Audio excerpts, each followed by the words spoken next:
Al concluir el siglo XIX, la República Argentina se visualiza como los Estados Unidos del Sur, y Buenos Aires era recalificada como la Atenas del Plata o el París sudamericano.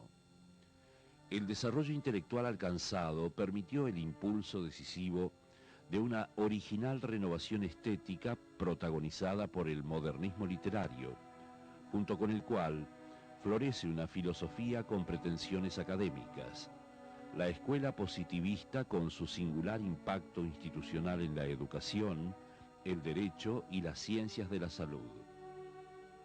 Bajo esa atmósfera cultural aparece la personalidad desbordante de José Ingenieros, un lúcido exponente de la inmigración que se convertiría en nuestro pensador más notorio dentro y fuera del país.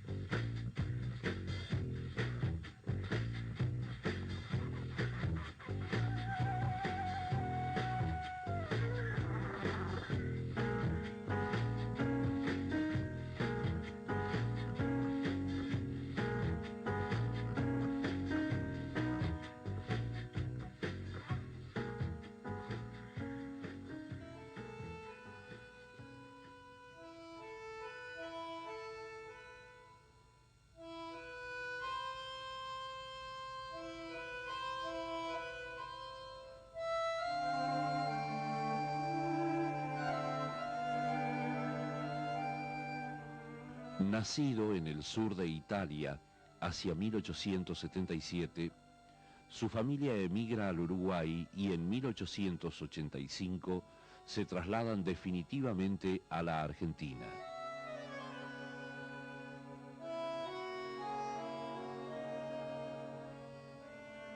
El joven Ingenieros cursa su bachillerato en el Colegio Nacional de Buenos Aires. Funda con Leopoldo Lugones un periódico vanguardista y milita activamente en las filas del socialismo.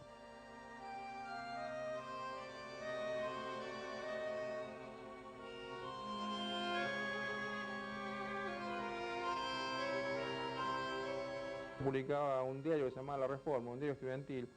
En 1893, durante la Revolución Radical de ese año, tomó a punta de revólver una comisaría en Bahía Blanca. Esa fue su única participación, por lo menos hasta donde yo sé, de tipo militar, en un hecho político.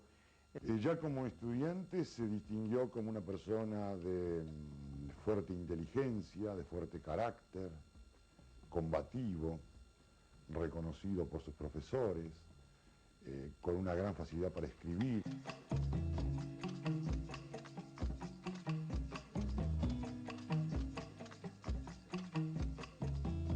El Partido Socialista también se convirtió prácticamente en una especie de impugnador de la política más reformista de Juan B. Justo, pero también de una posición a lo mejor esteticista. De hecho, La Montaña, el diario que sacó con Leopoldo Lugones, era un diario sumamente transgresor, en donde atacaban a todo el mundo. Tiene un famoso artículo que se llama Reptiles Burgueses, en donde trata así a las autoridades municipales, en donde toma el pelo al intendente Alcobendas.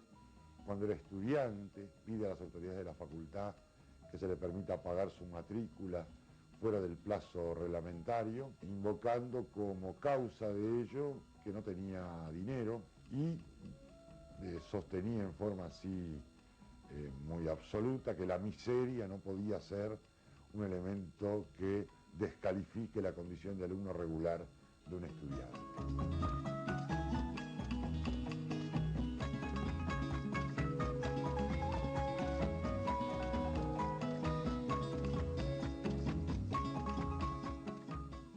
Se gradúa en medicina con una tesis sobre simulación de la locura, que le dedicó al portero de la facultad.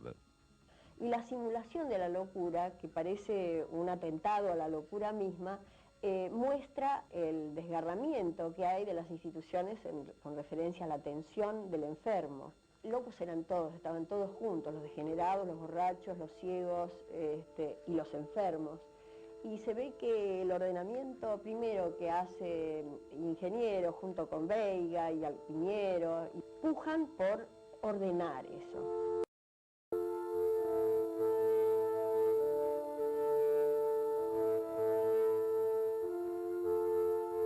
Fue profesor de Psicología Experimental. Dirigió el Instituto de Criminología y la Sociedad Médica Argentina. Entre sus obras principales se encuentran Los Principios de Psicología, El hombre mediocre, Hacia una moral sin dogmas, Proposiciones relativas al porvenir de la filosofía y Las fuerzas morales. En proposiciones relativas al porvenir de la filosofía, explicita más que en Principios de Psicología su idea de la filosofía, es decir, una filosofía que no se alejara de la experiencia, sino que se construyera también como en ciencia a partir de hipótesis, hipótesis que fueran aceptables y que fueran verificables. Pensaba que la filosofía debía rehuir posiciones dogmáticas, que no podía apuntar a verdades inmutables y permanentes, puesto que la realidad es cambiante.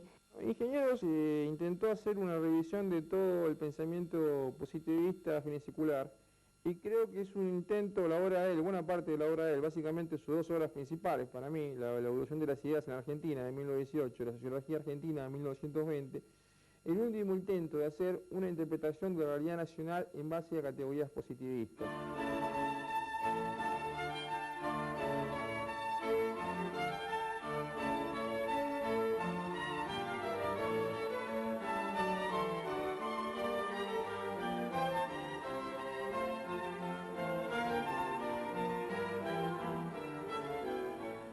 Adhirió a la Revolución Rusa y al movimiento de la reforma universitaria que se irradió desde Córdoba a tantas latitudes.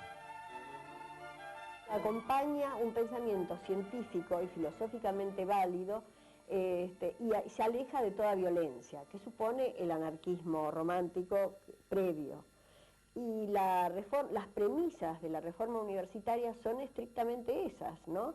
El corresponder con el desarrollo integral de las universidades, corresponder con los avances de la ciencia, elegir los profesores que corresponden, que no haya privilegios de casta o de familia, y bueno, esas son las premisas. Después queda impactado el pensamiento argentino con esta exaltación, pero a la vez con el camino que parecería confirmar la Revolución Rusa. Incluso, una cosa muy particular, ve a la experiencia educativa que está haciendo en Rusia como algo que está inspirado en los mismos ideales que la mejor tradición educativa argentina. Él compara a Lunacharsky, que es el ministro de Instrucción Pública ruso, con Sarmiento, cosa que hoy por hoy nos puede llamar la atención, pero que en esa época, dentro de ese universo de ideas, ese imaginario progresista de la Revolución Rusa, parecían de acá a la Argentina posibles.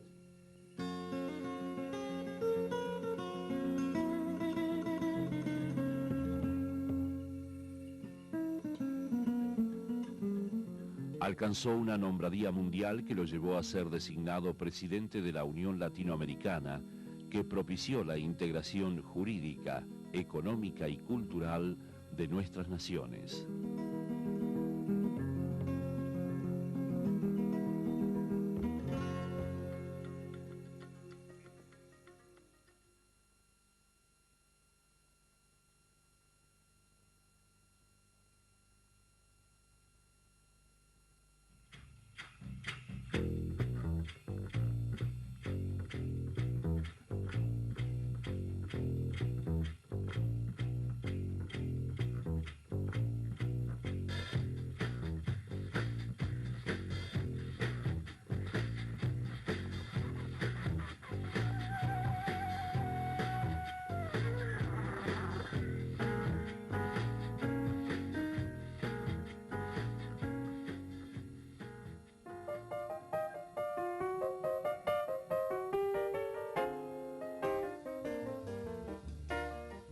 Ingenieros publicó sus trabajos en las más dispares revistas nacionales y extranjeras y motorizó simultáneamente diversas publicaciones. En 1902 lanza sus Archivos de Criminología, Medicina Legal y Psiquiatría, que contó con especialistas de prestigio. En realidad, cuando él trabajaba en temas de criminológicos o psicológicos o medicina legal, había subyacente un pensamiento filosófico y un conjunto de problemáticas filosóficas. En esos años dominaba el pensamiento filosófico argentino el positivismo, pero ya comenzaban a insinuarse tibias reacciones antipositivistas. Por ejemplo, Alejandro Korr, que fue otro alienista, otro psiquiatra como ingenieros, y que tuvo una etapa positivista, ya empezó a insinuar la reacción antipositivista que luego se va a cristalizar con la obra de Francisco Romero. De tal manera que cuando él estaba inserto en problemas médicos, médico-legales, jurídicos, criminológicos, él tenía ahí cotidianamente en su quehacer intelectual problemas filosóficos.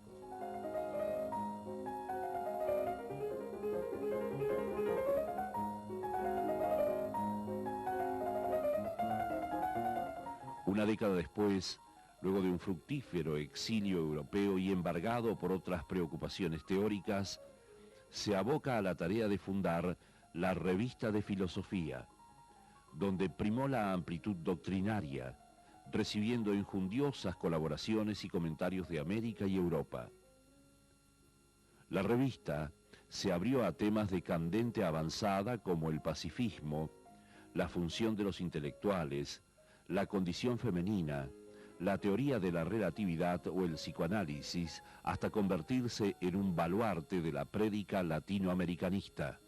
La apertura enorme que tiene a todo lo que pasa en el mundo, no solamente en Europa, sino en América, y no hay distinción de cultura ni de religión.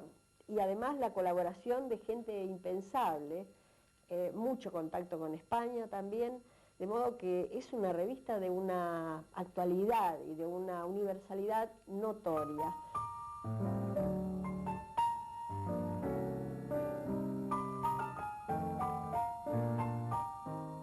En 1915, Ingenieros logra imprimir una gigantesca colección, La Cultura Argentina, donde pone al alcance del público la producción de autores locales y extranjeros que hubiesen escrito sobre el tema. Vende más de 1 millón de volúmenes de 150 títulos distintos, trascendiendo los límites fronterizos.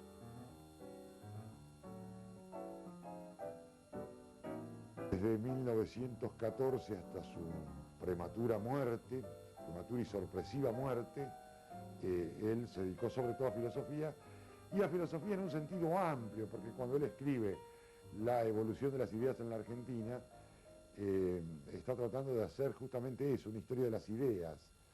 Por eso a veces su obra ha sido criticada por los historiadores, por aspectos metodológicos, por la forma como citaba, o por ausencia de citas, pero tal vez él no apuntaba a hacer una historia en el sentido tradicional de la historia positivista, rica en citas, rica en bibliografía, rica en documentos, sino que ya estaba girando a otra historia más conceptual, más ligada a la evolución del pensamiento, más que en datos concretos.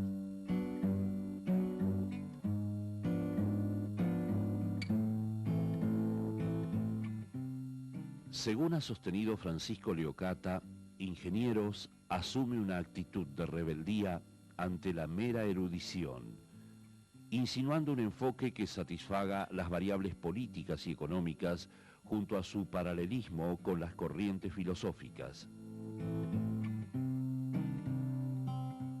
En Argentina algunos de los esquemas de ingenieros positivistas han tenido bastante vigencia. Básicamente él ve a la Revolución de Mayo como la obra de una minoría jacobina, representada por Mariano Moreno, que es la portadora de los ideales de la Revolución Francesa, y que choca con las masas ignorantes del interior y las élites locales del interior que viven todavía en el mundo mental del colonialismo.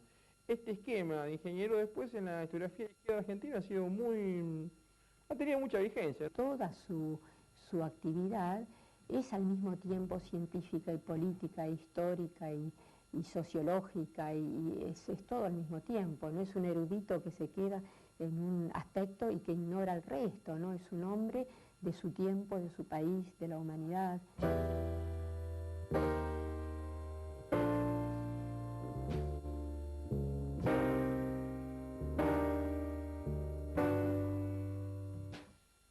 Así Ingenieros vino a iniciar dentro del pensamiento latinoamericano una tradición empeñada en vincular el mundo proclamadamente superior de las ideas con la dimensión irreverente de los conflictos sociales e internacionales para acentuar la afirmación de nuestra propia identidad continental. Ingenieros era un hijo de la idea del progreso, y en ese sentido era un creyente fervoroso de que el pensamiento filosófico tenía que ayudar a la construcción de una nación moderna. En este caso, como él la entendía, a la Argentina una nación semejante a las europeas. Él cree que se tienen que aplicar los avances sociológicos y de otro tipo que permiten comprender mejor la realidad a la solución de problemas concretos, básicamente a la organización de la cultura.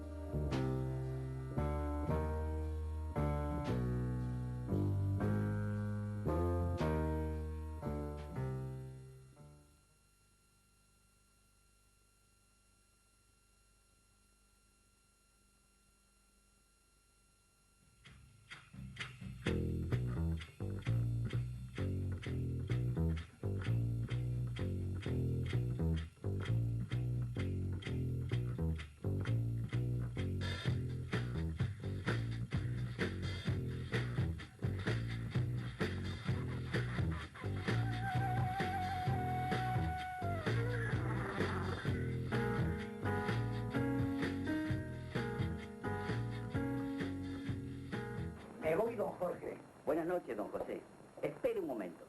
Usted hablaba hace un rato de un poema muy interesante escrito por una mujer. ¿Cierto? Tengo el gusto de presentarle a su autora, Alfonsina Storni, don José Ingenieros.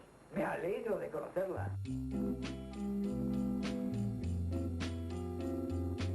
Además de haber cosechado una verdadera legión de discípulos, admiradores, simpatizantes y lectores, Ingenieros accedió al máximo lauro académico entre los filósofos y científicos argentinos, toda vez que sus obras, además de haberse editado prácticamente en todos los países de lengua hispana, han sido vertidas a numerosos idiomas.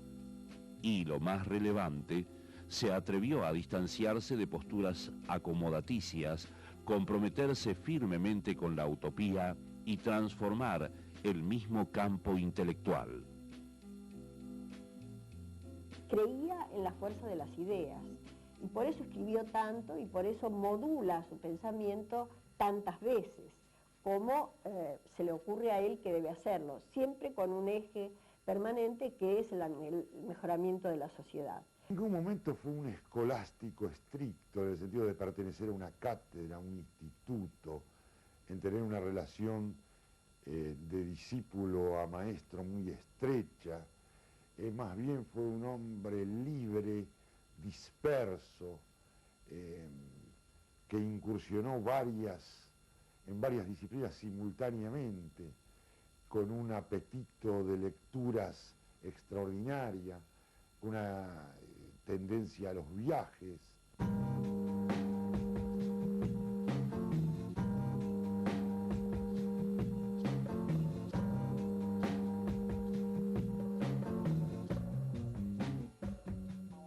El propio Ingenieros ya había contribuido a develar la supuesta incógnita sobre su extraordinaria capacidad laboral, en una época en que no existían las actuales facilidades para consagrarse a la investigación mediante becas, carreras u organismos ad hoc.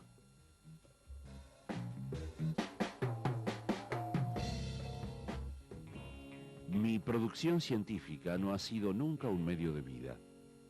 El trabajo intelectual es mi lujo. Necesito consagrar las tardes al ejercicio de mi profesión para costearme durante la noche el vicio de leer y escribir. Lo practico entre las 10 de la noche y 5 de la mañana. Generalmente leo y tomo notas. Escribo por rachas, sin distraerme del tema, hasta terminar el artículo o el libro. Mi fecundidad es el resultado de mi óptima salud. No conozco el desgano, la fatiga ni el mal humor. No recuerdo haber pasado un día en cama por enfermedad. Cuando más estudio, más ganas tengo de estudiar. En suma, tengo una buena máquina lubricada por lecturas incesantes y que trabaja siempre con regularidad, sin los sobresaltos accidentales de la inspiración. Si esta máquina aguanta 10 o 15 años más, podré cumplir un programa que ya me he trazado. Me ayuda a creerlo la completa felicidad que me rodea en el hogar, donde mi distracción más agradable consiste actualmente en ayudar a mi esposa a cambiarle los pañales a nuestra nena. Pongo en ello tanto interés como en leer a Aristóteles y a Kant. Como se ve, y aunque ello no contiene secreto alguno, soy un hombre sano, bueno y trabajador. El único inconveniente de mis hábitos consiste en que paso meses sin salir de día ni ver el sol. Esta vida nocturna puede vulnerar la salud, lo comprendo, y a nadie se la aconsejo, pero no podré variarla mientras necesite ejercer mi profesión para vivir. El lujo de estudiar y escribir me cuesta ese sacrificio.